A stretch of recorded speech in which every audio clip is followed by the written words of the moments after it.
Hello नमस्कार दोस्तों, आप सभी का स्वागत है फिर से एक और नई वीडियो में। तो आज की ये जो वीडियो होने वाली है, यदि आप मध्य प्रदेश में किसी भी एग्ज़ाम की तैयारी कर रहे हैं, एमपी पुलिस, एमपी पटवारी, एमपी पीएससी, तो आज की ये जो वीडियो है खास आप ही के लिए होने वाली है। और यदि आप सेंट्रल लेवल की भी तैयारी कर रहे हैं तो भी ये वीडियो आपके लिए उतनी ही इम्पोर्टेंट होने वाली है, क्योंकि आज की इस वीडियो में जो है हम मध्य प्रदेश की ज्योग्राफी से रिलेटेड जितने भी एमसीक्यू क्वेश्चन बन सकते हैं वो सारे इस वीडियो में कवर कराने की कोशिश करेंगे। तो वीडियो में आखिरी तक जुड़े रहिए, काफ़ी अच्छा कंटेंट प्रोवाइड किया है हमने। तो चलिए शुरू करते हैं बिना समय गवाए। और ये जो आज की वीडियो है ये थोड़ा लंबा हो सकता है, इसलिए हम पहले क्वेश्चन देखेंगे और फिर उसका राइट आंसर देखेंगे। 4 ऑप्शन को एक्सप्लेन करेंगे तो इसमें जो है थोड़ा टाइम चला जाएगा, इसलिए सीधा क्वेश्चन और आंसर पे चलते हैं। तो पहला क्वेश्चन हमारे सामने है, मध्य प्रदेश का कुल भौगोलिक क्षेत्रफल कितना है। पहला क्वेश्चन हमारे सामने है, मध्य प्रदेश का कुल भौगोलिक क्षेत्रफल कितना है। तो दोस्तों इसका राइट आंसर हो जाएगा हमारा ऑप्शन नंबर ए, 3,08,245 वर्ग किलोमीटर। 3,08,245 वर्ग किलोमीटर जो है मध्य प्रदेश का कुल भौगोलिक क्षेत्रफल है। लेकिन कहीं कहीं पर इसको जो है अमरकंटक की किरार घाटी के विवाद के कारण कहीं कहीं किताबों में इसको 3,08,252 वर्ग किलोमीटर माना गया है। लेकिन यहाँ पे जो है इसका right answer option number A है। चलिए अगले क्वेश्चन की ओर चलते हैं, अगला क्वेश्चन देखते हैं। अगला क्वेश्चन हमारे सामने है, क्षेत्रफल की दृष्टि से। देखिए अगला क्वेश्चन काफ़ी इंपॉर्टेंट क्वेश्चन है, क्षेत्रफल की दृष्टि से मध्य प्रदेश का देश में कौन सा स्थान है। देखिए मध्य प्रदेश का भारत में कौन सा स्थान है, क्षेत्रफल की दृष्टि से पूछा जा रहा है। तो पहले नंबर पर तो राजस्थान है और दूसरे नंबर पर जो है मध्य प्रदेश है। ऑप्शन नंबर 20 का राइट आंसर हो जाएगा। क्षेत्रफल की दृष्टि से जो है भारत में मध्य प्रदेश का दूसरे नंबर पर स्थान है। ऑप्शन नंबर 20 का राइट आंसर होगा। चलिए अगले क्वेश्चन की ओर चलते हैं। अगला क्वेश्चन हमारे सामने देख काफ़ी इंपॉर्टेंट क्वेश्चन है, जितने भी क्वेश्चन हम आपकी वीडियो में लेकर आए हैं। अगला क्वेश्चन है, मध्य प्रदेश की सीमा कितने राज्यों से मिलती है। मध्य प्रदेश की सीमा कितने राज्यों से मिलती है। काफ़ी इंपॉर्टेंट क्वेश्चन है ये, मध्य प्रदेश की सीमा कितने राज्यों से मिलती है। तो इसका राइट आंसर हो जाएगा हमारा ऑप्शन नंबर ए, 5 राज्यों से मिलती है। कौन कौन से हैं वो राज्य, उत्तर प्रदेश, राजस्थान, गुजरात, महाराष्ट्र और छत्तीसगढ़। इन टोटल 5 राज्यों से जो है मध्य प्रदेश अपनी सीमा साझा करता है। तो ऑप्शन नंबर ए इसका राइट आंसर हो जाएगा। चलिए अगले क्वेश्चन की ओर चलते हैं। अगला क्वेश्चन हमारे सामने है, मध्य प्रदेश के किस जिले से कर्क रेखा नहीं गुजरती है। देखिए यहाँ पे क्वेश्चन थोड़ा घुमा दिया गया है, कर्क रेखा नहीं गुजरती है पूछा है, किस जिले से गुजरती है ये नहीं पूछा, किस जिले से नहीं गुजरती है। और राज्य नहीं जिला पूछा है यहाँ पे। तो देखिए उज्जैन से भी गुजरती है, भोपाल से भी गुजरती है और जबलपुर से भी गुजरती है। लेकिन इंदौर जो है, इंदौर से कर्क रेखा नहीं गुजरती है। ऑप्शन नंबर सी इसका राइट आंसर हो जाएगा, इंदौर। इंदौर से जो है ट्रॉपिक ऑफ कैंसर नहीं गुजरती मध्य प्रदेश में। ऑप्शन नंबर सी इसका राइट आंसर हो जाएगा। चलिए अगले क्वेश्चन की ओर चलते हैं। अगला क्वेश्चन हमारे सामने है, मध्य प्रदेश का सब, थोड़ा मैं इसको बड़ा कर लेता हूँ यहाँ पे ताकि टेक्स्ट जो है क्लियरली विजिबल हो जाए। देखिए यहाँ पे पूछा जा रहा है, मध्य प्रदेश का सबसे पूर्वी जिला कौन सा है। मध्य प्रदेश का सबसे पूर्वी जिला कौन सा है। तो इसका राइट आंसर हो जाएगा हमारा ऑप्शन नंबर 20, सिंगरौली। सिंगरौली जो है मध्य प्रदेश का सबसे पूर्वी जिला है। ऑप्शन नंबर 20 का राइट आंसर हो जाएगा। चलिए अगले क्वेश्चन की ओर चलते हैं। अगला क्वेश्चन हमारे सामने है, मध्य प्रदेश का सबसे दक्षिणी जिला कौन सा है। देखिए 4 डायरेक्शन होती हैं, पूरब, पश्चिम, उत्तर और दक्षिण। तो यहाँ नीचे की साइड पूछ रहा है। अब मैं थोड़ा सा यहाँ पे आपको एक्सप्लेन करने की कोशिश करूँ तो कुछ इस तरीके से देखिए मध्य प्रदेश का नक्शा मैं यहाँ पे बनाने की कोशिश करता हूँ। जो थोड़ा आप मान लीजिए इस तरीके का मध्य प्रदेश का मैप है। तो यहाँ पे सबसे दक्षिण में यानी कि नीचे की साइड का सबसे नीचे का जो भी कौन सा जिला है, मध्य प्रदेश का सबसे दक्षिणी जिला कौन सा है। तो इसका राइट आंसर हो जाएगा option number A, Burhanpur. Burhanpur जो है मध्य प्रदेश का सबसे दक्षिणी जिला है, जिसको कि जो है दक्षिण का द्वार भी कहा जाता है, मध्य प्रदेश का दक्षिण का द्वार भी कहा जाता है बुरहानपुर को। चलिए अगले क्वेश्चन की ओर चलते हैं। अगला क्वेश्चन हमारे सामने है, मध्य प्रदेश किस प्रकार का राज्य है। मध्य प्रदेश किस प्रकार का राज्य है। देखिए ये क्वेश्चन काफ़ी इंपॉर्टेंट क्वेश्चन है, कई बार एग्जाम्स में पूछा जाता है, थोड़ा ध्यान दीजिएगा इस पर। मध्य प्रदेश किस प्रकार का राज्य है। तो इसका राइट आंसर हो जाएगा ऑप्शन नंबर सी, पूर्ण भू अवस्थित राज्य है। मतलब लैंडलॉक्ड राज्य, चारों तरफ से ज़मीन से घिरा हुआ राज्य है, क्योंकि ये भारत के मध्य में स्थित है। यहाँ पे ना कोई समुद्र आता है और हाँ कोई समुद्री सीमा नहीं आती यहाँ पर। तो ये जो है चारों तरफ से ज़मीन से घिरा हुआ राज्य है, इसलिए ये एक लैंडलॉक्ड राज्य है मध्य प्रदेश। चलिए ऑप्शन नंबर सी इसका राइट आंसर है। अगले क्वेश्चन की ओर चलते हैं। अगला क्वेश्चन हमारे सामने है, भूवैज्ञानिक दृष्टि से मध्य प्रदेश किसका भाग है?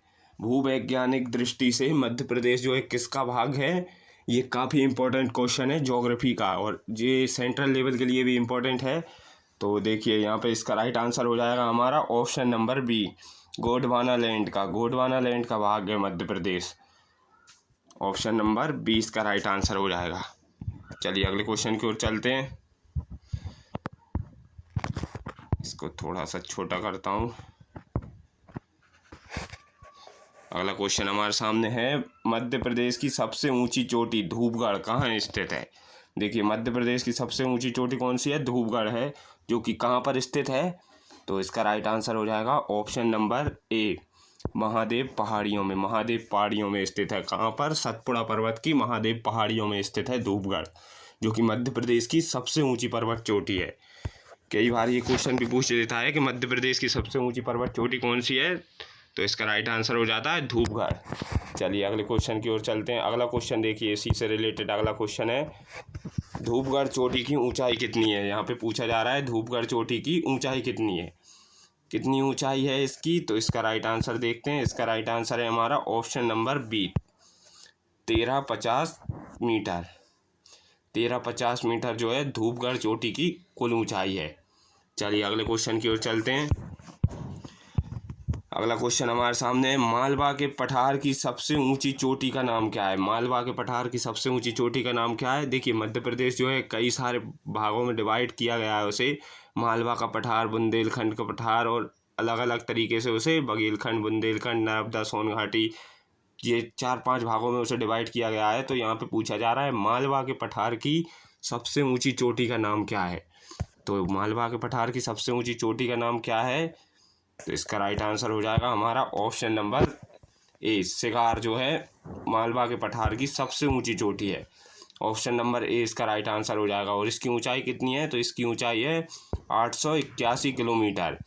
881 मीटर जो है सिगार की कुल ऊंचाई है, जो कि मालवा के पठार की सबसे ऊंची चोटी है। चलिए अगले क्वेश्चन की ओर चलते हैं। देखिए अगला क्वेश्चन है, बुंदेलखंड के पठार की सबसे ऊंची चोटी कौन सी है? अभी मालवा के पठार की पूछ रहा था, अब बुंदेलखंड के पठार की सबसे ऊंची चोटी कौन सी है? तो इसका राइट आंसर हो जाएगा हमारा ऑप्शन नंबर ए, सिद्ध बाबा। सिद्ध बाबा, एक सेकंड में इसको थोड़ा सा आगे निकल आए हैं।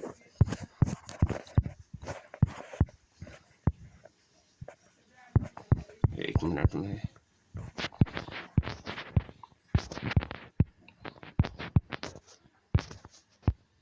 हाँ देखिए यहाँ पे ऑप्शन नंबर इसका ए जो है राइट आंसर हो जाएगा, सिद्ध बाबा। सिद्ध बाबा जो है बुंदेलखंड पठार की सबसे ऊंची पर्वत चोटी है। चलिए अगले क्वेश्चन की ओर चलते हैं, और इसकी ऊंचाई भी हम बता देते हैं यहाँ पर। तो सिद्ध बाबा की ऊंचाई जो है वो 1172 मीटर है। टोटल ऊंचाई 1172 मीटर है सिद्ध बाबा की, जो कि बुंदेलखंड पठार की सबसे ऊंची चोटी है। चलिए अगले क्वेश्चन की ओर चलते हैं। अगला क्वेश्चन हमारे सामने है, मध्य प्रदेश का एकमात्र हिल स्टेशन पचमढ़ी किस पर्वत श्रेणी पर स्थित है? पचमढ़ी जो है किस पर्वत श्रेणी पर स्थित है? तो इसका राइट आंसर हो जाएगा हमारा ऑप्शन नंबर बी, सतपुड़ा पर्वत श्रेणी पर। सतपुड़ा पर्वत श्रेणी पर स्थित है पचमढ़ी हिल स्टेशन। चलिए अगले क्वेश्चन की ओर चलते हैं। अगला क्वेश्चन देखते हैं क्या है। थोड़ा इसको छोटा करता हूँ। यहाँ पे अगला क्वेश्चन हमारे सामने है, मध्य प्रदेश के किस पठार को गेहूं की डलिया कहा जाता है? देखिए मध्य प्रदेश के किस पठार को गेहूं की डलिया कहा जाता है? तो इसका राइट आंसर हो जाएगा हमारा ऑप्शन नंबर बी, मालवा के पठार को। मालवा के पठार को जो है गेहूं की डलिया कहा जाता है। चलिए अगले क्वेश्चन की ओर चलते हैं। ऑप्शन नंबर बी इसका राइट आंसर है। अगला क्वेश्चन हमारे सामने है, मध्य प्रदेश का कौन सा जिला उत्तर प्रदेश और राजस्थान दोनों की सीमाओं को छूता है? देखिए अब यहाँ पे पूछ रहा है मध्य प्रदेश का ऐसा कौन सा जिला है जो कि उत्तर प्रदेश और राजस्थान दोनों राज्यों की सीमाओं को टच करता है। तो यहाँ पे इसका राइट आंसर देखते हैं क्या है। पहले ऑप्शन देख लेते हैं। ऑप्शन ए है Shivpuri, option B Morena, option C Bhind या फिर ऑप्शन नंबर डी ए और बी दोनों। बताइए कौन कौन से राज्य हैं जो कि उत्तर प्रदेश और राजस्थान की सीमा को टच करते हैं।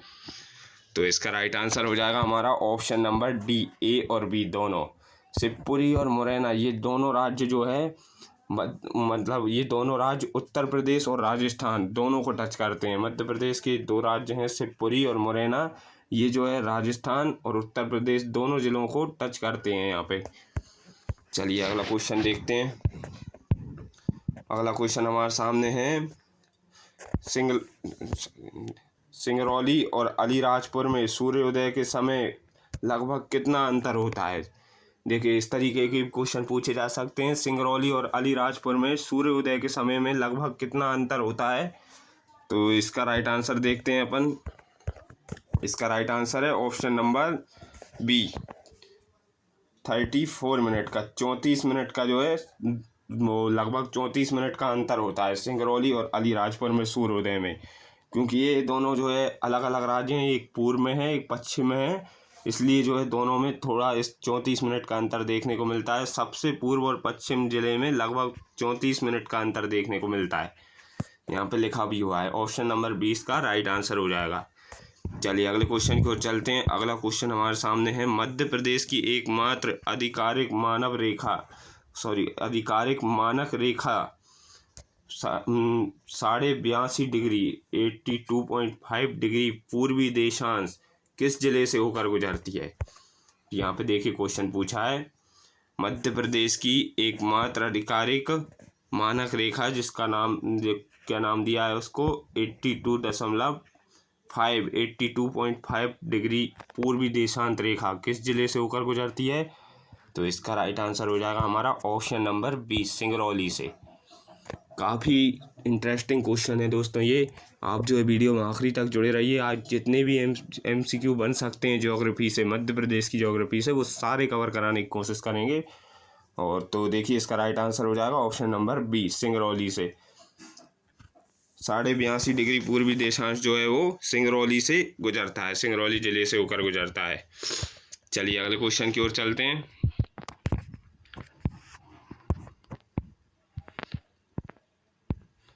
अगला क्वेश्चन हमारे सामने मध्य प्रदेश का सबसे बड़ा भौतिक विभाग, मध्य प्रदेश का सबसे बड़ा भौतिक विभाग फिजिकल डिवीज़न कौन सा है। सबसे बड़ा भौतिक विभाग कौन सा है मध्य प्रदेश का। ऑप्शन नंबर ए मालवा का पठार, ऑप्शन बी नर्मदा सोन घाटी, ऑप्शन सी सतपुड़ा पर्वत श्रेणी और या फिर ऑप्शन नंबर डी बुंदेलखंड का पठार। बताइए सबसे बड़ा फिजिकल डिवीज़न कौन सा है मध्य प्रदेश का। तो इसका राइट आंसर है ऑप्शन नंबर ए मालवा का पठार। मालवा का पठार जो है सबसे बड़ा भौतिक डिवीज़न है, मतलब फिजिकल डिवीज़न है, क्योंकि ये सबसे बड़ा पठार है। लगभग पूरे मध्य प्रदेश का लगभग 28% जो है यही कवर करता है, मालवा का पठार कवर करता है। चलिए अगले क्वेश्चन की ओर चलते हैं, देखते हैं अगला क्वेश्चन क्या है। अगला क्वेश्चन हमारे सामने है अविभाजित मध्य प्रदेश 2000 से पहले का कुल क्षेत्रफल कितना था। मतलब जब मध्य प्रदेश विभाजित नहीं हुआ था, छत्तीसगढ़ से अलग नहीं हुआ था, तो उस समय पे जो है मध्य प्रदेश का कुल क्षेत्रफल कितना था। तो यहाँ पे एक बात ध्यान रखिए, जब मध्य प्रदेश जो है छत्तीसगढ़ अलग नहीं हुआ था मध्य प्रदेश से, तो तब जो है मध्य प्रदेश भारत का पहला राज्य था, सबसे बड़ा क्षेत्रफल की दृष्टि से पहला सबसे बड़ा राज्य हुआ करता था। और इसका कितना क्षेत्रफल हुआ करता था। तो इसका राइट आंसर है ऑप्शन नंबर ए 4,43,446 वर्ग किलोमीटर। देखिए कितना एरिया है ये, 4,43,446 वर्ग किलोमीटर। इतना एरिया जो है पूरा, मतलब मध्य प्रदेश जो है पहले नंबर पर आता था, भारत में सबसे बड़ा राज्य हुआ करता था। लेकिन इसका 2000 के बाद फिर जो है छत्तीसगढ़ इससे अलग हो गया था, तो अब जो है दूसरे नंबर पर आ गया है मध्य प्रदेश, पहले नंबर पर राजस्थान है। चलिए अगले क्वेश्चन पे चलते हैं। इसका राइट आंसर है ऑप्शन नंबर ए। अगला क्वेश्चन हमारे सामने है मध्य प्रदेश की उत्तर से दक्षिण की कुल लंबाई कितनी है। देखिए कल की वीडियो में भी हमने ये क्लियर कराया था, मध्य प्रदेश की उत्तर से दक्षिण की कुल लंबाई कितनी है। यहाँ पे देखिए दो तरीके की लंबाई है। यहाँ पे देखिए यहाँ पूर्व से पश्चिम की और एक उत्तर से दक्षिण की। उत्तर से दक्षिण की लंबाई कितनी है? तो इसका राइट आंसर हो जाएगा हमारा option number B. Option number 20 का राइट आंसर हो जाएगा 605 किलोमीटर। उत्तर से दक्षिण की जो लंबाई है वो है 605 किलोमीटर और पूर्व से पश्चिम की जो लंबाई है वो 870 ऐसा कुछ, हाँ 870 किलोमीटर है। चलिए अगले क्वेश्चन को चलते हैं। ऑप्शन नंबर 20 का राइट आंसर है। और देखिए यहाँ पे चौड़ाई भी पूछ लिया गया है। अभी पहले लंबाई पूछ रहा था, अब चौड़ाई पूछ ली है। मध्य प्रदेश की पूर्व से पश्चिम की कुल चौड़ाई कितनी है? ऊपर से नीचे तक की जो लंबाई है, यहाँ पे देखिए मैं आपको क्लियर कराता हूँ। ऊपर से जो नीचे की, उत्तर से लेके दक्षिण की जो लंबाई है वो है यहाँ पे 605 किलोमीटर। और वहीं इसकी उत्तर से दक्षिण की जो लंबाई, सॉरी पूर्व से पश्चिम की जो लंबाई है, यहाँ पे पूर्व से पश्चिम की लंबाई वो है 870 किलोमीटर। 870 किलोमीटर जो है पूर्व से पश्चिम की है और उत्तर से दक्षिण 605 किलोमीटर की है। तो यहाँ पे क्या पूछ रहा है हमसे? पूर्व से पश्चिम की कुल चौड़ाई पूछी जा रही है। तो इसका राइट आंसर हो जाएगा हमारा option number A, 870 kilometre. 870 kilometre जो है पूर्व से पश्चिम की लंबाई है मध्य प्रदेश की। चलिए अगले क्वेश्चन की ओर चलते हैं। अगला क्वेश्चन हमारे सामने है, किस राज्य के साथ मध्य प्रदेश की सबसे लंबी सीमा लगती है? बताइए, मध्य प्रदेश की सबसे लंबी सीमा किस राज्य के साथ लगती है?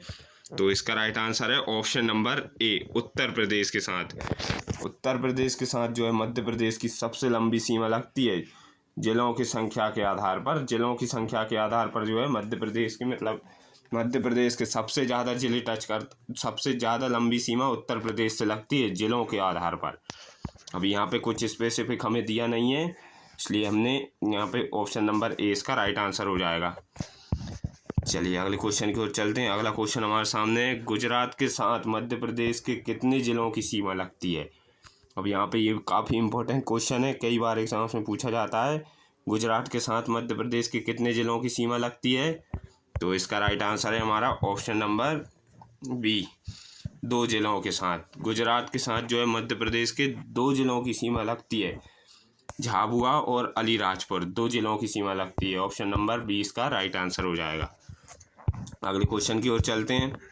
अगला क्वेश्चन हमारे सामने है, चंबल घाटी मध्य प्रदेश के किस भौतिक विभाग में स्थित है? चंबल घाटी जो है मध्य प्रदेश के किस फिजिकल डिवीजन में स्थित है? तो इसका राइट आंसर देखते हैं हम। इसका राइट आंसर हो जाएगा ऑप्शन नंबर बी, मध्य भारत के पठार में। चंबल घाटी जो है वो मध्य भारत के पठार में स्थित है। ऑप्शन नंबर 20 का राइट आंसर हो जाएगा। चलिए अब जो है वीडियो थोड़ा सा फास्ट करने की कोशिश करते हैं, क्योंकि वीडियो जो है काफ़ी लंबा हो जाएगा। इस वीडियो में हम सारे क्वेश्चन कवर करने वाले हैं, इसलिए तो देखिए यहाँ पर सीधा हम जल्दी जो है थोड़ी स्पीड बढ़ाता हूँ मैं अपनी। भेड़ाघाट नामक पर्यटन स्थल किस भौतिक विभाग के अंतर्गत आता है? भेड़ाघाट नामक पर्यटन स्थल किस भौतिक विभाग के कारण अंतर्गत आता है? तो इसका राइट आंसर हो जाएगा हमारा option number A, Narmada Son घाटी। नर्मदा सोन घाटी में जो है भेड़ाघाट नामक पर्यटन स्थल आता है, जो कि जबलपुर में स्थित है। धुआंधार, भेड़ाघाट, ये सब जबलपुर में नर्मदा नदी पर स्थित हैं। ऑप्शन नंबर ए इसका राइट आंसर है। चलिए अब यहाँ पे पार्ट 2 हमारा यहाँ पे शुरू होता है। अभी तक पार्ट 1 चल रहा था, यहाँ पे अब पार्ट 2 शुरू हो जाता है, नदियाँ और जलप्रपात से। तो प्रश्न नंबर 26 से लेकर 50 तक जो है नदियाँ और जलप्रपात से रिलेटेड क्वेश्चन देखेंगे हम। चलिए शुरू करते हैं। मध्य प्रदेश की जीवन रेखा, लाइफलाइन, किस नदी को कहा जाता है? काफ़ी फेमस क्वेश्चन है ये, आप सभी को पता होना चाहिए। मध्य प्रदेश की लाइफलाइन किस नदी को कहा जाता है? तो इसका राइट आंसर है ऑप्शन नंबर बी, नर्मदा नदी को। नर्मदा नदी को जो है मध्य प्रदेश की लाइफलाइन नदी कहा जाता है, जो कि अमरकंटक के पहाड़ से निकलती है। अनूपपुर जिले में अमरकंटक पहाड़ से निकलती है। चलिए अगले क्वेश्चन की ओर चलते हैं, देखते हैं अगला क्वेश्चन क्या है। अगला क्वेश्चन हमारे सामने है, नर्मदा नदी का उद्गम स्थल कहाँ है? देखिए अभी मैंने आपको बताया था नर्मदा नदी का उद्गम स्थल कहाँ पर है, तो ये जो है अमरकंटक से निकलती है। अनूपपुर जिले में अमरकंटक से निकलती है। ऑप्शन नंबर बी इसका राइट आंसर है। चलिए अगले क्वेश्चन यहाँ पे देखिए, यहाँ पे लिखा भी हुआ है अमरकंटक अनूपपुर जिले से। अगला क्वेश्चन देखते हैं। ये क्वेश्चन भी काफ़ी इंपॉर्टेंट क्वेश्चन है। यहाँ पे देखिए नर्मदा नदी की कुल लंबाई कितनी है, नर्मदा नदी की कुल लंबाई कितनी है। तो यहाँ पे देखिए कुल लंबाई पूछ रहा है नर्मदा नदी की, तो कुल लंबाई जो है इसकी 13-12 किलोमीटर है। लेकिन वहीं अगर मध्य प्रदेश में पूछ रहा होता मध्य प्रदेश में कुल लंबाई कितनी है, तो इसका राइट आंसर हो जाता 1077 किलोमीटर। मध्य प्रदेश में 1077 किलोमीटर है और टोटल लंबाई जो है 13-12 किलोमीटर है। तो देखते हैं अपन इसका राइट आंसर क्या है। यहाँ पे राइट आंसर है ऑप्शन नंबर बी, क्योंकि यहाँ पे कुल लंबाई पूछी जा रही है तो इसकी 13-12 किलोमीटर टोटल लंबाई है और मध्य प्रदेश में 1077 लंबाई है इसकी। चलिए अगले क्वेश्चन की ओर चलते हैं। काफ़ी इंपॉर्टेंट क्वेश्चन है दोस्तों, ये कई बार एग्जाम्स में रिपीट होते हैं। यहाँ पे थोड़ा सा इसको बड़ा कर लेता हूँ। यहाँ पे देखिए अगला क्वेश्चन हमारे सामने है। मध्य प्रदेश की किस नदी को मध्य प्रदेश की गंगा प्रदूषण के आधार पर कहा जाता है। मतलब साफ नदी है जो कि मध्य प्रदेश की गंगा कहा जाता है, किस नदी को कहा जाता है। तो इसका राइट आंसर हो जाएगा हमारा ऑप्शन नंबर बी, बेतवा नदी को। बेतवा नदी को जो है मध्य प्रदेश की गंगा के नाम से जाना जाता है। चलिए अगले क्वेश्चन की ओर चलते हैं। ऑप्शन नंबर बी इसका राइट आंसर। अगला क्वेश्चन हमारे सामने, चंबल नदी का उद्गम कहाँ से होता है। चंबल नदी का उद्गम कहाँ से होता है, तो इसका राइट आंसर हो जाएगा हमारा ऑप्शन नंबर बी, जानापाप की पहाड़ी से। जानापाप की पहाड़ी से जो है, जो कि महू इंदौर से निकलती हैं, महू इंदौर में है, वहाँ से जो है चंबल नदी का उद्गम स्थल होता है। मतलब चंबल नदी जो है जानापाप पहाड़ी से निकलती है, जो कि कहाँ पर है, महू और इंदौर में है। चलिए अगले क्वेश्चन की ओर चलते हैं। ऑप्शन नंबर बी इसका राइट आंसर है। अगला क्वेश्चन हमारे सामने है। मध्य प्रदेश की कौन सी नदी उत्तर की ओर बहते हुए यमुना में मिलती है। देखिए यहाँ पे काफ़ी घुमा के क्वेश्चन को पूछा है। मध्य प्रदेश की कौन सी नदी उत्तर की ओर बहते हुए यमुना नदी में मिलती है, तो इसका राइट आंसर देखते हैं। इसका राइट आंसर है ऑप्शन नंबर डी, ये सभी नदियाँ, चंबल, बेतवा और केन, ये तीनों नदियाँ जो है उत्तर की ओर बहते हुए यमुना नदी में मिलती हैं। ये तीनों यमुना नदी में मिलती हैं, इसलिए इसका राइट आंसर हो जाएगा ऑप्शन नंबर डी, ये सभी। चलिए अगले क्वेश्चन की ओर चलते हैं।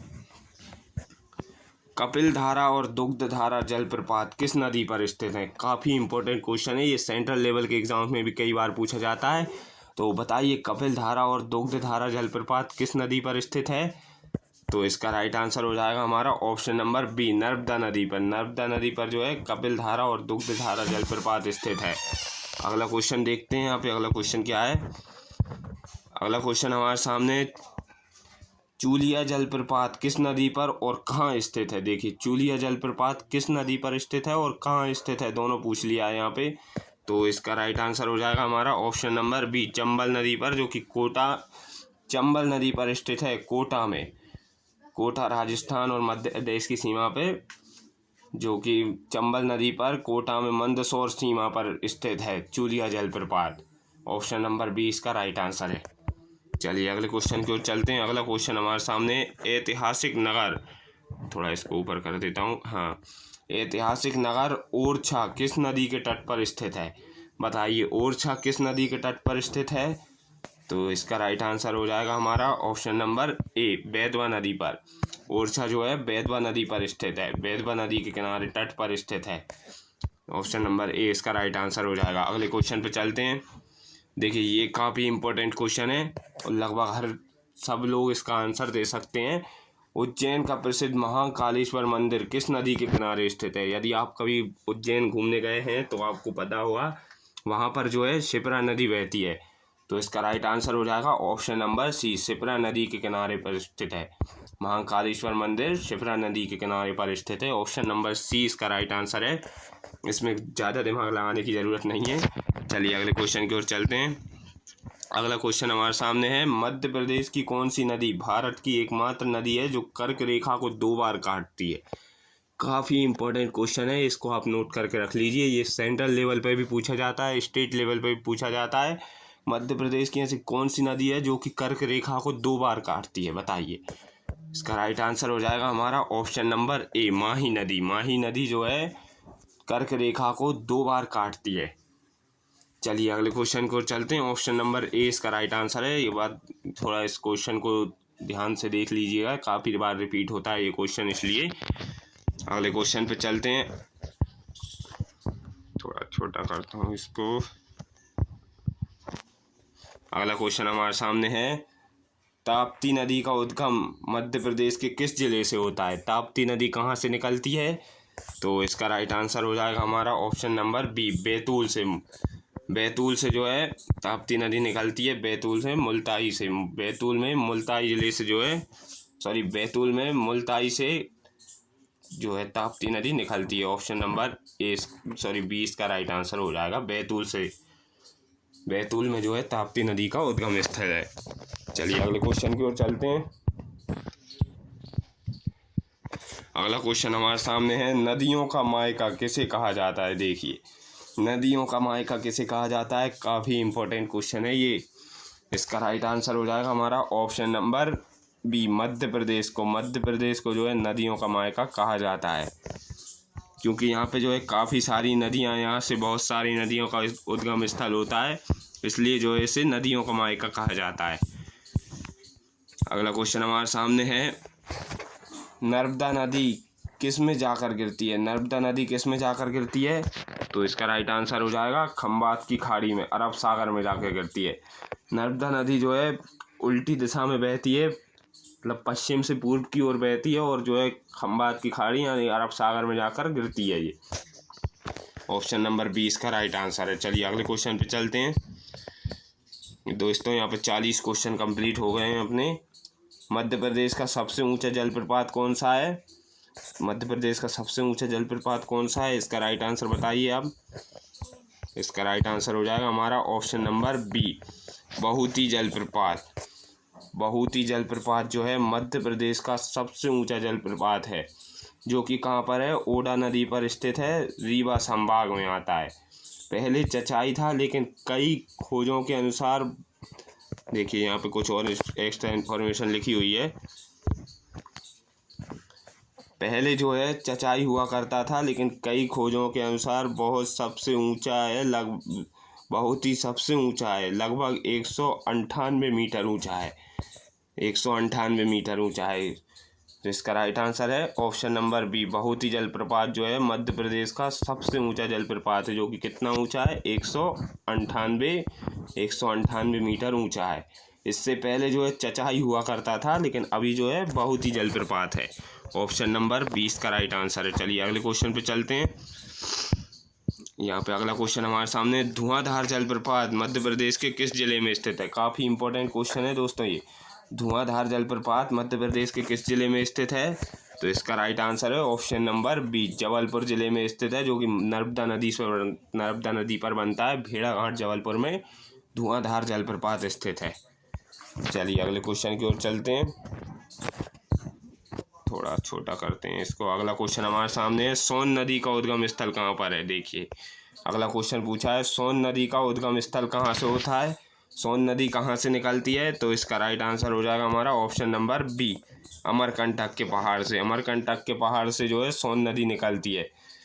नर्मदा, सोन और ताप्ती, ये तीनों जो है अमरकंटक के पहाड़ से निकलती हैं। ऑप्शन नंबर 20 का राइट आंसर है। चलिए अगले क्वेश्चन की ओर चलते हैं। मध्य प्रदेश की कौन सी नदी डेल्टा नहीं बनाती बल्कि ऐश्वरी बनाती है? मतलब मध्य प्रदेश की ऐसी कौन सी नदी है जो कि डेल्टा नहीं बनाती? डेल्टा कौन सी नदियाँ बनाती हैं? जो बंगाल की खाड़ी में गिरती हैं ना, वो नदियाँ सब डेल्टा बनाती हैं, और जो इस साइड अरब सागर में गिरती हैं वो एक ऐश्वरी बनाती हैं। चलिए, तो कौन सी नदी है जो मध्य प्रदेश की, कौन सी नदी है जो डेल्टा नहीं बनाती? तो इसका राइट आंसर हो जाएगा ऑप्शन नंबर बी, नर्मदा और ताप्ती। नर्मदा और ताप्ती ये दोनों नदियां जो है अरब सागर की ओर गिरती हैं, इसलिए ये डेल्टा नहीं बनाती हैं, बल्कि ऐश्वरी बनाती हैं। ऑप्शन नंबर 20 का राइट आंसर है। अगले क्वेश्चन की ओर चलते हैं। अगला क्वेश्चन हमारे सामने है, सांची स्तूप किस नदी के किनारे स्थित है? देखिए, सांची स्तूप किस नदी के किनारे स्थित है? तो इसका राइट आंसर हो जाएगा हमारा ऑप्शन नंबर बी, बेतवा नदी के किनारे। सांची का स्तूप जो है बेतवा नदी के किनारे पर स्थित है। चलिए अगले क्वेश्चन की ओर चलते हैं। ये काफ़ी इम्पोर्टेंट क्वेश्चन है।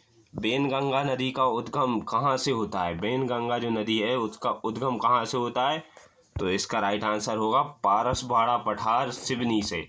पारसबाड़ा का जो पठार है सिवनी में, वहाँ से जो है बेनगंगा नदी निकलती है। ऑप्शन नंबर 20 का राइट आंसर हो जाएगा। चलिए अगले क्वेश्चन की ओर चलते हैं। अगला क्वेश्चन हमारे सामने है, मध्य प्रदेश की दक्षिण की ओर बहने वाली प्रमुख नदी कौन सी है? दक्षिण की ओर बहने वाली कौन सी नदी है मध्य प्रदेश की? तो इसका राइट आंसर हो जाएगा हमारा option number C, Bainganga. Bainganga जो है मध्य प्रदेश में दक्षिण की ओर बहती है। बाकी जो है पूर्व की ओर नर्मदा, ताप्ती, ये सब पूर्व की ओर बहती हैं, लेकिन बेनगंगा जो है ये दक्षिण की तरफ बहती है। ऑप्शन नंबर सी इसका राइट आंसर है। और अगला क्वेश्चन हमारे सामने है, चंबल नदी की कुल लंबाई कितनी है? देखिए इस तरीके के क्वेश्चन पूछ लेता है, चंबल नदी की कुल लंबाई कितनी है? देखिए अब यहाँ पे हम थोड़ा सा दिमाग लगाते हैं, तो यहाँ पे देखिए 13-12 किलोमीटर, ये तो ऑप्शन नहीं होगा क्योंकि ये नर्मदा नदी की टोटल लंबाई है। और 1077 ये भी नहीं होगा क्योंकि ये नर्मदा नदी की मध्य प्रदेश में लंबाई है। अब हमारे सामने दो ऑप्शन बच रहे हैं। ऑप्शन ए है 965 kilometre, option B 780 kilometre, sorry option D 780 kilometre. दो ऑप्शन यहाँ पे बच रहे हैं, इनमें से ही कोई एक राइट आंसर होगा। तो आप जो है कभी आपको क्वेश्चन का आंसर पता ना चले या फिर आपको किसी क्वेश्चन में डाउट हो, तो आप ये इस तरीके की एलिमिनेशन ट्रिक लगा सकते हैं। जैसे कि हम जो है इस क्वेश्चन पे लगा रहे हैं, तो यहाँ पे देखिए हमें जो जो इन्फॉर्मेशन पता है वो हम यहाँ से हटा देंगे, क्योंकि यहाँ पे देखिए 13-12 किलोमीटर इसको हटा देते हैं क्योंकि ये नर्मदा नदी की टोटल लंबाई है। और 1077 इसको भी हटा देते हैं क्योंकि ये नर्मदा नदी की मध्य प्रदेश में लंबाई है। अब यहाँ पे 50% चांसेस बचते हैं, दो ऑप्शन बच रहे हैं, इनमें से कोई एक आंसर है। यदि आप तुक्का भी लगाएंगे ना, तो उसमें भी काफ़ी चांसेस आपके रहेंगे कि राइट आंसर पे तुक्का आपका लग जाए। तो यहाँ पे देखते हैं इन दोनों में से राइट आंसर क्या होगा। इसका राइट आंसर है option number A. Option number A 965 kilometre. 965 kilometre जो है चंबल नदी की कुल लंबाई है। याद रखिए दोस्तों, 965 किलोमीटर जो है चंबल नदी की कुल लंबाई है। ऑप्शन नंबर ए इसका राइट आंसर है। अगले क्वेश्चन की ओर चलते हैं। अगला क्वेश्चन हमारे सामने है, भालकुंड जलप्रपात कहाँ स्थित है? देखिए आपने ये नाम भी नहीं सुना होगा, भालकुंड जलप्रपात कहाँ पर स्थित है? इस तरीके के क्वेश्चन भी पूछ लिए जाते हैं काफ़ी बार एग्ज़ाम में। आप जो पढ़ कर जाते हैं वो आता ही नहीं है, कुछ और पूछ लेता है। तो आप थोड़ा डिटेल से यदि आप पढ़ेंगे तो आपको सारे क्वेश्चन जो है बन जाएंगे। देखिए अब पूछ रहा है भालकुंड जलप्रपात कहाँ स्थित है, तो इसका राइट आंसर हो जाएगा हमारा ऑप्शन नंबर ए, सागर में। सागर में कहाँ पर? राहतगढ़ में। सागर में राहतगढ़ में जो है भालकुंड जलप्रपात स्थित है, जो कि बीना नदी पर स्थित है। बीना नदी पर स्थित है। चलिए अगले क्वेश्चन की ओर चलते हैं। अगला क्वेश्चन हमारे सामने है, बेतवा नदी किस नदी में जाकर मिलती है? देखिए काफ़ी इंपॉर्टेंट क्वेश्चन है, बेतवा नदी किस नदी में जाकर मिलती है?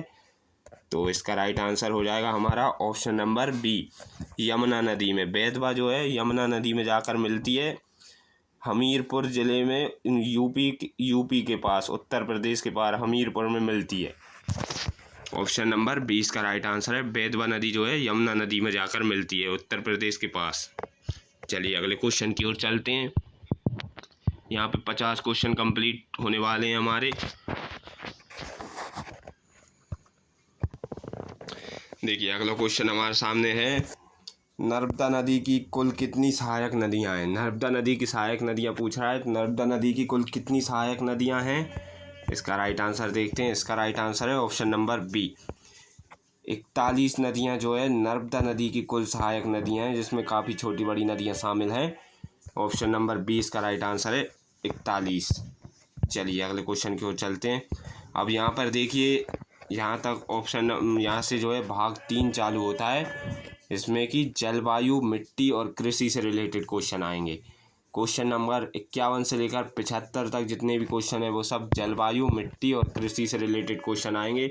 अभी जो है हम नदियां और जलप्रपात इनसे रिलेटेड क्वेश्चन देख रहे थे, लेकिन अब जो है जलवायु, मिट्टी और कृषि से रिलेटेड क्वेश्चन आएंगे। तो चलिए आगे चलते हैं, वीडियो को कंटिन्यू करते हैं। यहाँ पे हमने 50 क्वेश्चन कवर कर लिए हैं लगभग। 50 क्वेश्चन में आपको, आप कमेंट में बताइए कि आपका स्कोर क्या चल रहा है, कितने क्वेश्चन जो है आपसे बन रहे हैं और कितने ऐसे क्वेश्चन हैं जो कि आपने पहली बार देखे हैं। चलिए अगला क्वेश्चन हमारे सामने है। यहाँ पे मध्य प्रदेश में किस प्रकार की जलवायु पाई जाती है?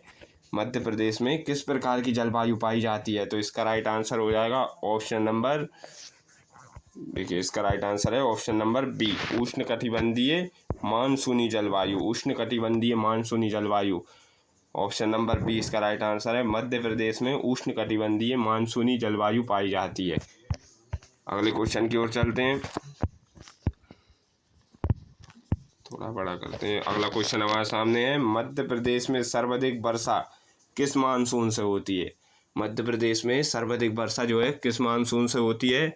तो इसका राइट आंसर है हमारा ऑप्शन नंबर ए, दक्षिण पश्चिम मानसून से। दक्षिण पश्चिम जो मानसून आता है इससे जो है मध्य प्रदेश में सबसे अधिक वर्षा होती है। ऑप्शन नंबर ए इसका राइट आंसर है। चलिए अगले क्वेश्चन की ओर चलते हैं। अगला क्वेश्चन हमारे सामने है, मध्य प्रदेश का सबसे अधिक वर्षा वाला स्थान कौन सा है? मध्य प्रदेश में सबसे ज़्यादा वर्षा कहाँ पर होती है? तो इसका राइट आंसर हो जाएगा हमारा ऑप्शन नंबर ए, पचमढ़ी में।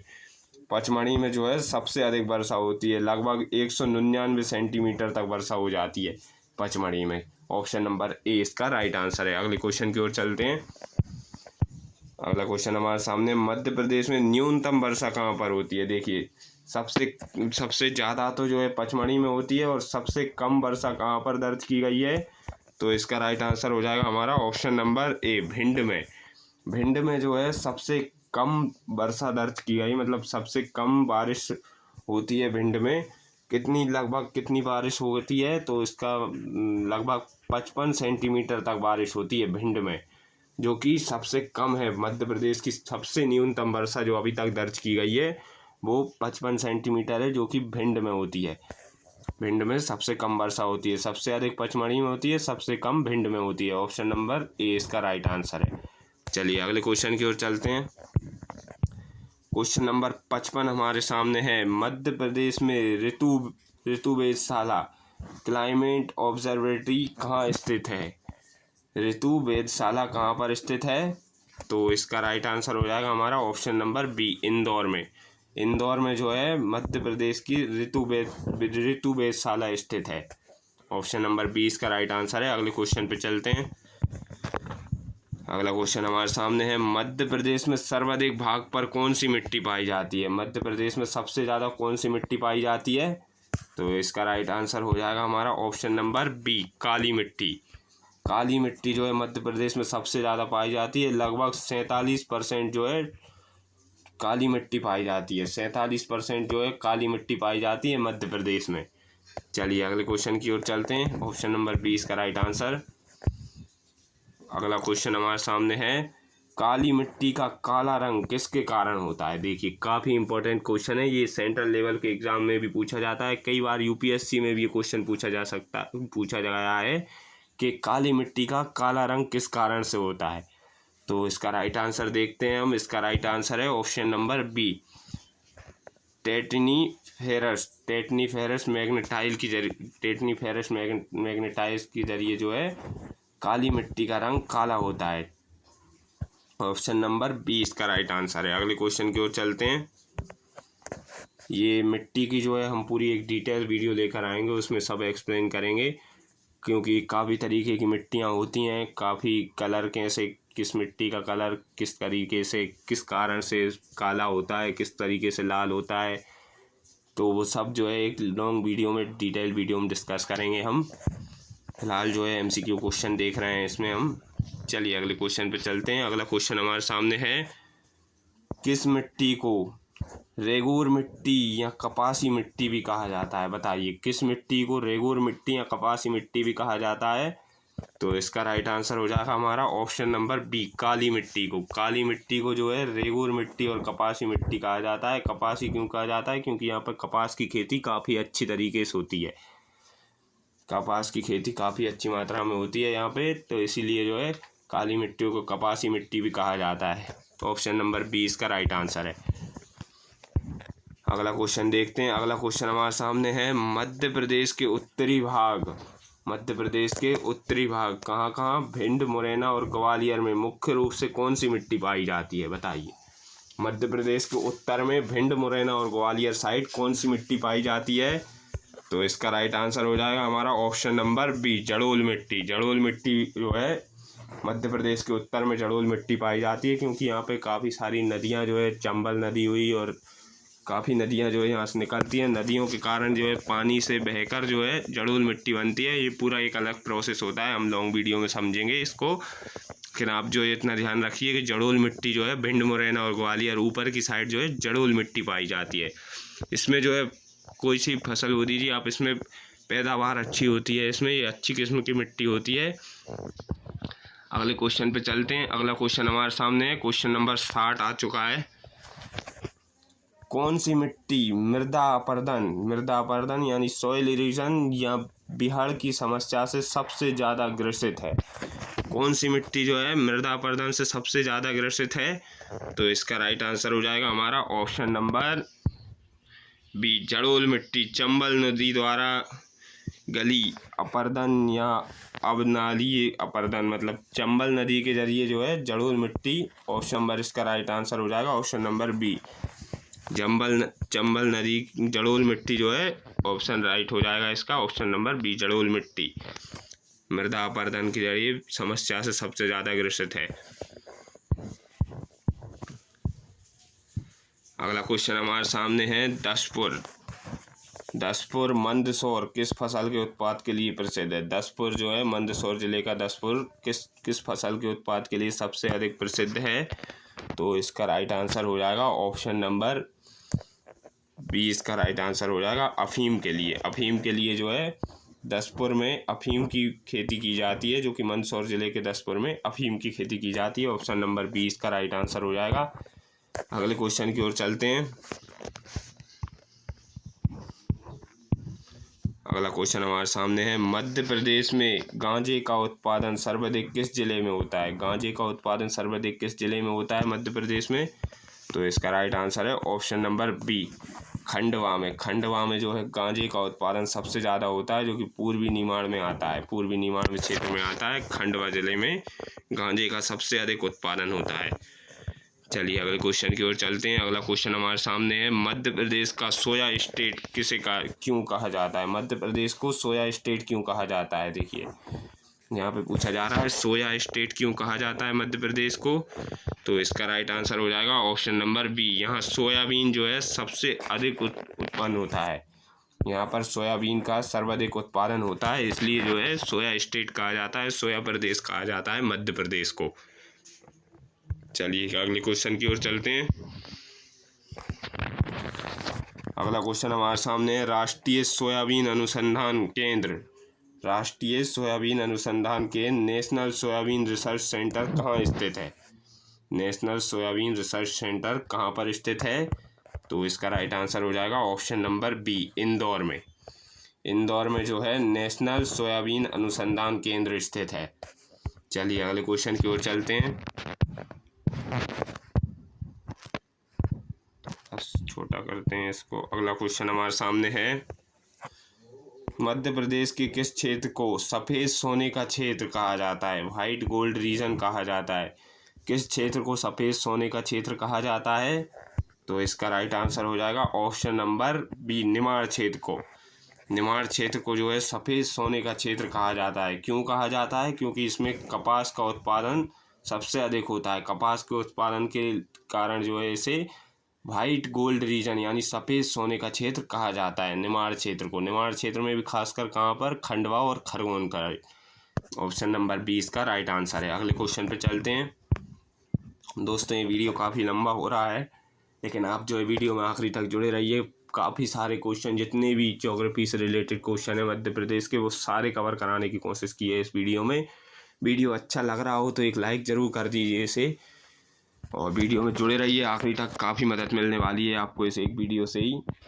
अगला क्वेश्चन हमारे सामने है, जवाहरलाल नेहरू कृषि विश्वविद्यालय मध्य प्रदेश में कहाँ स्थित है? देखिए अगला क्वेश्चन है, जवाहरलाल नेहरू कृषि विश्वविद्यालय मध्य प्रदेश में कहाँ पर स्थित है? तो इसका राइट आंसर हो जाएगा ऑप्शन नंबर बी, जबलपुर में। जबलपुर में जो है जवाहरलाल नेहरू कृषि विश्वविद्यालय स्थित है। अगले क्वेश्चन की ओर चलते हैं। ऑप्शन नंबर बी इसका राइट आंसर था। अगला क्वेश्चन हमारे सामने है, मध्य प्रदेश में कुल कितने कृषि जलवायु क्षेत्र एग्रो क्लाइमेट जोन है? मतलब मध्य प्रदेश में कुल कितने कृषि जलवायु क्षेत्र हैं? तो इसका राइट आंसर है ऑप्शन नंबर सी 11। टोटल 11 जो है मध्य प्रदेश में कृषि जलवायु क्षेत्र हैं। ऑप्शन नंबर सी इसका राइट आंसर है। अगले क्वेश्चन की ओर चलते हैं हम। अगला क्वेश्चन हमारे सामने है, मध्य प्रदेश में मवड़ या मवट किसे कहा जाता है, किसे कहते हैं? मध्य प्रदेश में मवड़ या मवट किसे कहते हैं? तो इसका राइट आंसर हो जाएगा हमारा ऑप्शन नंबर बी, शीत ऋतु में होने वाली वर्षा को। शीत ऋतु में होने वाली वर्षा को जो है मावट या मवट कहते हैं। ऑप्शन नंबर बी इसका राइट आंसर हो जाएगा। अगले क्वेश्चन की ओर चलते हैं। अगला क्वेश्चन हमारे सामने है, मध्य प्रदेश में सर्वाधिक तापमान कहाँ अंकित किया जाता है? मध्य प्रदेश में सबसे ज़्यादा तापमान कहाँ पर रिकॉर्ड किया गया है? तो इसका राइट आंसर हो जाएगा हमारा ऑप्शन नंबर बी, विदिशा गंज वासौदा। हालांकि देखिए यहाँ पे ऑप्शन नंबर ए इसका राइट आंसर हो जाएगा। विदिशा और गंज वासौदा में सबसे सर्वाधिक तापमान अंकित किया गया है। हालांकि हाल ही में वर्षा में नौगांव और खजुराहो में भी अत्यधिक तापमान दर्ज हुआ है, लेकिन यहाँ पे जो है विदिशा और गंज वासौदा में सबसे अधिक तापमान अंकित किया गया है। ऑप्शन नंबर ए इसका राइट आंसर है। अगले क्वेश्चन की ओर चलते हैं। क्वेश्चन नंबर 70 हमारे सामने है। क्वेश्चन नंबर 70 हमारे सामने है। थोड़ा सा 1 मिनट में इसको। क्वेश्चन नंबर 70 हमारे सामने है, लाल मिट्टी मध्य प्रदेश के किस भाग में मुख्य रूप से पाई जाती है? देखिए, लाल मिट्टी मध्य प्रदेश के किस भाग में मुख्य रूप से पाई जाती है? तो इसका राइट आंसर हो जाएगा हमारा ऑप्शन नंबर बी, बघेलखंड में। बघेलखंड में जो है बघेलखंड के पूर्वी भाग में मुख्य रूप से धान और चावल की खेती के लिए लाल मिट्टी पाई जाती है, जो कि मुख्य रूप से किस लिए होती है? धान और चावल की खेती के लिए होती है। ऑप्शन नंबर 20 का राइट आंसर है। चलिए अगले क्वेश्चन की ओर चलते हैं। अगला क्वेश्चन हमारे सामने है, मध्य प्रदेश की प्रमुख व्यापारिक या नकदी फसल कौन सी है? कैश क्रॉप कौन सी है? मध्य प्रदेश की प्रमुख व्यापारिक फसल कौन सी है? तो इसका राइट आंसर है ऑप्शन नंबर सी, कपास। सोयाबीन तिलहन, कपास जो है इसका राइट आंसर है ऑप्शन नंबर सी। सोयाबीन तिलहन है, कपास शुद्ध नकदी फसल है। ऑप्शन नंबर सी इसका राइट आंसर है। कपास जो है प्रमुख व्यापारिक फसल है, नकदी फसल है, क्रॉप, कैश क्रॉप है मध्य प्रदेश की। Option number C right answer है। अगले क्वेश्चन पे चलते हैं। अगला क्वेश्चन हमारे सामने है, कछारी मिट्टी का निर्माण किसके द्वारा होता है? कछारी मिट्टी का निर्माण किसके द्वारा होता है? तो इसका राइट आंसर देखते हैं। इसका राइट आंसर है ऑप्शन नंबर बी, बाढ़ के दौरान नदियों के निक्षेपण से। बाढ़ के दौरान नदियों के निक्षेपण से जो है कछारी मिट्टी का निर्माण होता है। चलिए अगले क्वेश्चन की ओर चलते हैं। अगला क्वेश्चन हमारे सामने है, मध्य प्रदेश में चने का सर्वाधिक उत्पादन करने वाला जिला कौन सा है? मध्य प्रदेश के किस जिले में सबसे ज़्यादा चने उगाए जाते हैं? तो इसका राइट आंसर है option number A, Vidisha. Vidisha जिले में जो है सबसे अधिक चने का उत्पादन होता है। मध्य प्रदेश के विदिशा जिले में सबसे अधिक चने का उत्पादन होता है। ऑप्शन नंबर ए इसका राइट आंसर।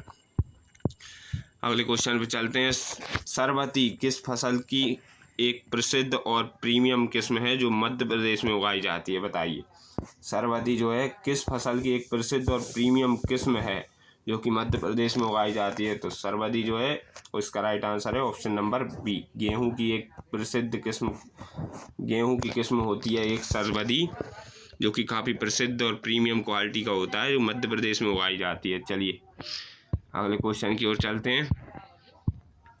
क्वेश्चन नंबर 75 हमारे सामने है, मध्य प्रदेश का एकमात्र जिला जो चिन्नौर चावल के जियो टैग के लिए जाना जाता है, चावल के जियो टैग के लिए, जीआई टैग के लिए जाना जाता है, ऐसा कौन सा जिला है? तो इसका राइट आंसर है option number A, Balaghat. Balaghat जो है चिन्नौर, जिसे चावल के जीआई टैग के लिए भी जाना जाता है। ऑप्शन नंबर ए इसका राइट आंसर है। अगले क्वेश्चन पे चलते हैं। अब अगला क्वेश्चन देखिए, अगला टॉपिक यहाँ से शुरू होता है, हमारा भाग 4 शुरू हो रहा है, जिसमें कि जो है वन, राष्ट्रीय उद्यान और वन्य जीव से संबंधित क्वेश्चन आएंगे। क्वेश्चन नंबर 76 से लेकर क्वेश्चन नंबर 100 तक जो है टोटल वन और राष्ट्रीय उद्यान और वन्य जीव से संबंधित क्वेश्चन आएंगे। तो चलिए शुरू करते हैं।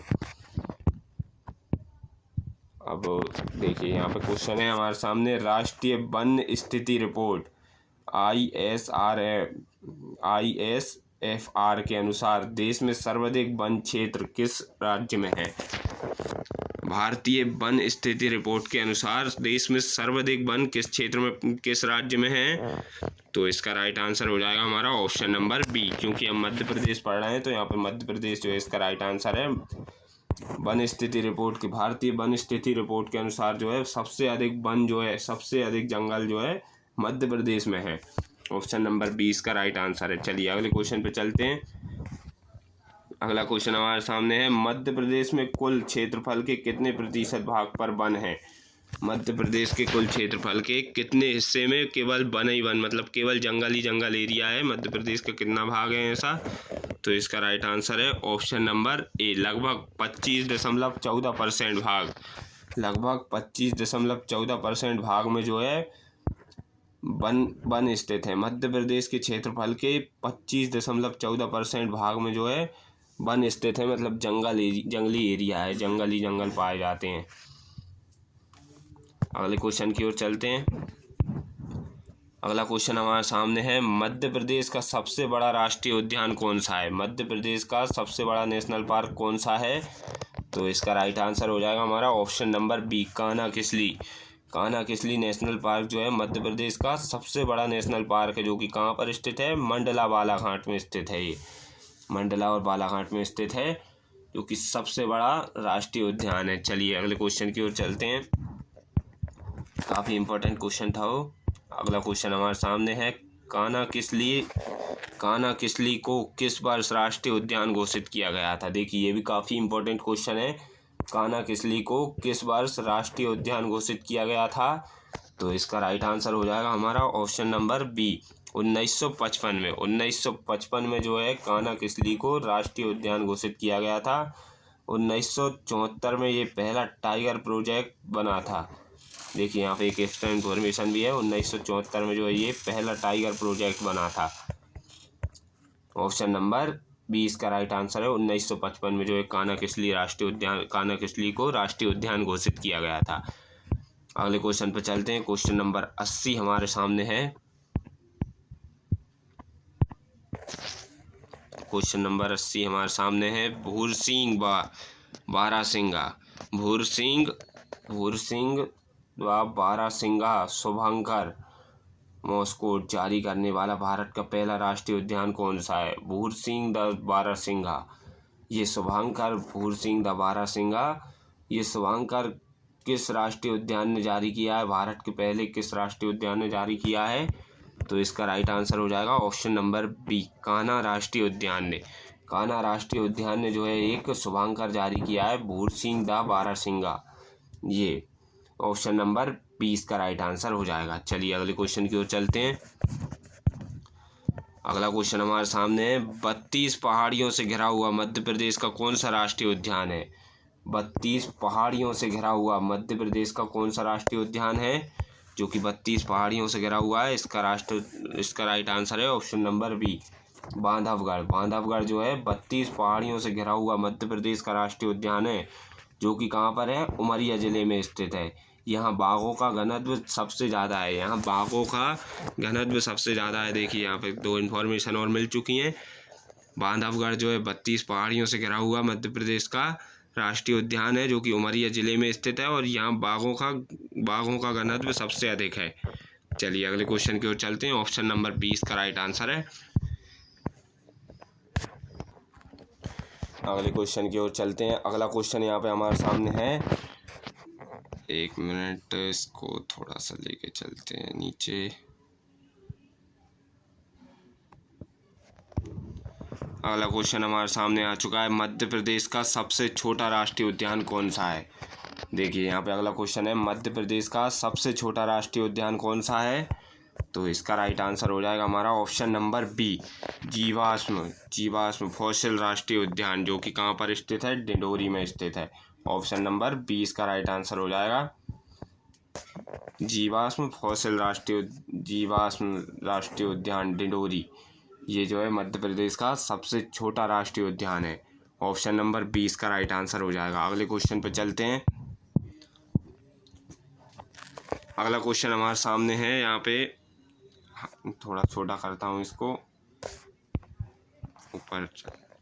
देखिए अगला क्वेश्चन है, हाल ही में 2022-23 में नामीबिया और दक्षिण अफ्रीका से लाए गए चीतों को किस राष्ट्रीय उद्यान में छोड़ा गया है? नामीबिया और दक्षिण अफ्रीका से लाए गए चीतों को किस राष्ट्रीय उद्यान में छोड़ा गया है? मध्य प्रदेश के किस राष्ट्रीय उद्यान में छोड़ा है? तो इसका राइट आंसर है ऑप्शन नंबर बी, कूनो राष्ट्रीय उद्यान में, जो कि कहाँ पर स्थित है?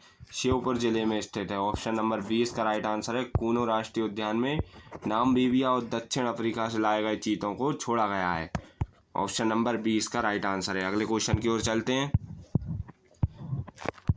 तो यहाँ पे देखिए अगला क्वेश्चन हमारे सामने है, मध्य प्रदेश का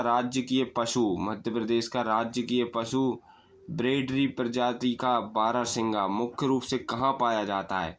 ब्रेडरी प्रजाति का बारहसिंगा मुख्य रूप से कहाँ पर पाया जाता है? तो इसका राइट आंसर है ऑप्शन नंबर बी, कान्हा राष्ट्रीय उद्यान में। कान्हा राष्ट्रीय उद्यान में जो है मध्य प्रदेश का राजकीय पशु ब्रेडरी प्रजाति का बारहसिंगा पाया जाता है। ऑप्शन नंबर बी इसका राइट आंसर हो जाएगा। इसका राइट आंसर है ऑप्शन नंबर बी। चलिए अगले क्वेश्चन की ओर चलते हैं, देखते हैं अगला क्वेश्चन क्या है। अगला क्वेश्चन हमारे सामने है, जॉर्ज केसल भवन किस राष्ट्रीय उद्यान में स्थित है? जॉर्ज केसल भवन किस राष्ट्रीय उद्यान में स्थित है? तो इसका राइट आंसर देखते हैं। इसका राइट आंसर है ऑप्शन नंबर बी, माधव राष्ट्रीय उद्यान शिवपुरी में स्थित है। माधव राष्ट्रीय उद्यान में जॉर्ज केसल भवन स्थित है, जो कि कहाँ पर स्थित है? शिवपुरी में। शिवपुरी के माधव राष्ट्रीय उद्यान में जॉर्ज केसल भवन स्थित है। ऑप्शन नंबर बी इसका राइट आंसर है। चलिए अगले क्वेश्चन की ओर चलते हैं।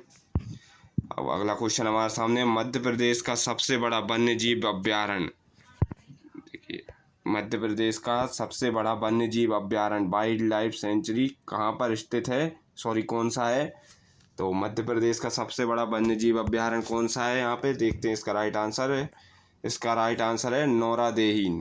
ऑप्शन नंबर बी इसका राइट आंसर है। नौरादेही जो है सबसे बड़ा वन्य जीव अभ्यारण्य है मध्य प्रदेश का।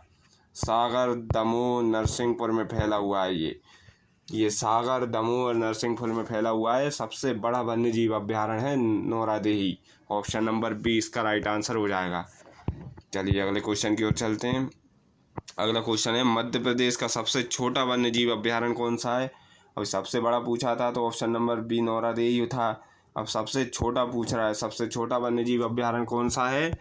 तो इसका राइट आंसर है ऑप्शन नंबर बी, रालामंडल जो है सबसे छोटा वन्य जीव अभ्यारण्य जो कि इंदौर में स्थित है।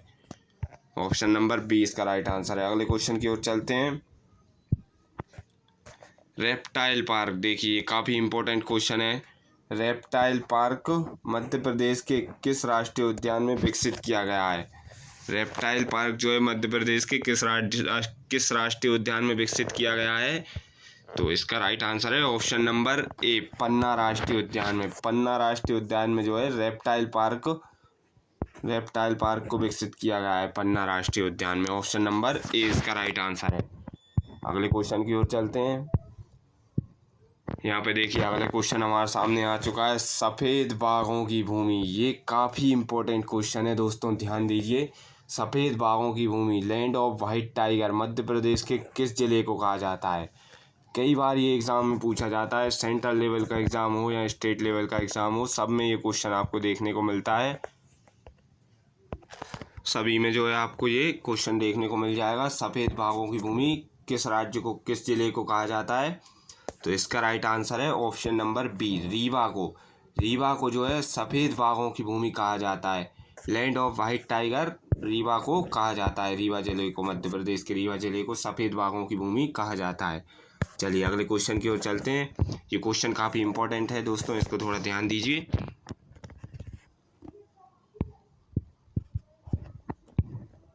अगला क्वेश्चन हमारे सामने है, मध्य प्रदेश में प्रोजेक्ट टाइगर के जनक कौन माने जाते हैं? मध्य प्रदेश में प्रोजेक्ट टाइगर के जनक कौन माना जाता है? तो इसका राइट आंसर है option number A. Option number A इसका राइट आंसर है, कैलाश सांखला को जो है मध्य प्रदेश में प्रोजेक्ट टाइगर के जनक के रूप में माना जाता है। भारत के संदर्भ में विश्व में गेनी मैकफोर्ड, विश्व में पूरे वर्ल्ड में जो है गेनी मैकफोर्ड को माना जाता है प्रोजेक्ट टाइगर में, लेकिन मध्य प्रदेश में जो है कैलाश सांखला को मध्य प्रदेश में प्रोजेक्ट टाइगर के जनक माना जाता है। ऑप्शन नंबर ए इसका राइट आंसर है दोस्तों। चलिए अगले क्वेश्चन की ओर चलते हैं। अगला क्वेश्चन हमारे सामने है, वन विहार राष्ट्रीय उद्यान कहाँ स्थित है, जो एक आधुनिक चिड़ियाघर जू भी है। मतलब वन विहार राष्ट्रीय उद्यान कहाँ पर स्थित है, जो कि एक आधुनिक चिड़ियाघर है, जू भी है। यहाँ पे जानवर मतलब वन विहार कहाँ पर स्थित है, टोटल यही क्वेश्चन पूछ रहा है। तो इसका राइट आंसर है ऑप्शन नंबर बी, भोपाल में। भोपाल में जो है वन विहार राष्ट्रीय उद्यान स्थित है। ऑप्शन नंबर 20 का राइट आंसर है। चलिए अगले क्वेश्चन की ओर चलते हैं दोस्तों। वीडियो में आखिरी तक बने रहिए, काफ़ी अच्छा कंटेंट प्रोवाइड करा रहे हैं हम। जितने भी ज्योग्राफी से रिलेटेड क्वेश्चन हैं, मध्य प्रदेश की ज्योग्राफी से रिलेटेड जितने भी क्वेश्चन हैं आपके, नदियों से संबंधित, वन राष्ट्रीय उद्यान से संबंधित, मिट्टी से संबंधित सारे क्वेश्चन जो है आज की इस वीडियो में हम कवर कर रहे हैं। वीडियो को बस आप आखिरी तक देख लीजिए। वीडियो अच्छा लग रहा हो तो एक लाइक ज़रूर कीजिए दोस्तों। चलिए अगला क्वेश्चन है हमारे सामने, मध्य प्रदेश के वनों में पाए जाने वाला सर्वाधिक सामान्य वृक्ष कौन सा है। मध्य प्रदेश के वनों में पाया जाने वाला सर्वाधिक सामान्य वृक्ष कौन सा है, सबसे कॉमन वृक्ष कौन सा है जो मध्य प्रदेश के जंगलों में पाया जाता है। तो इसका राइट आंसर है ऑप्शन नंबर 20, सागौन। टीक सागौन का जो पेड़ है, सागौन का पेड़ जो है मध्य प्रदेश के जंगलों में आपको सबसे ज़्यादा देखने को मिलेगा। सागौन का जो वृक्ष है आपको मध्य प्रदेश के जंगलों में सबसे ज़्यादा सागौन के वृक्ष देखने को मिलेंगे। ऑप्शन नंबर 20 का राइट आंसर है। यहाँ पे देखिए कुछ डाटा भी यहाँ पे लिखा हुआ है, कुल वन क्षेत्र के लगभग 19 से 20% भाग पर जो है सागौन के वृक्ष पाए जाते हैं। चलिए अगले क्वेश्चन की ओर चलते हैं।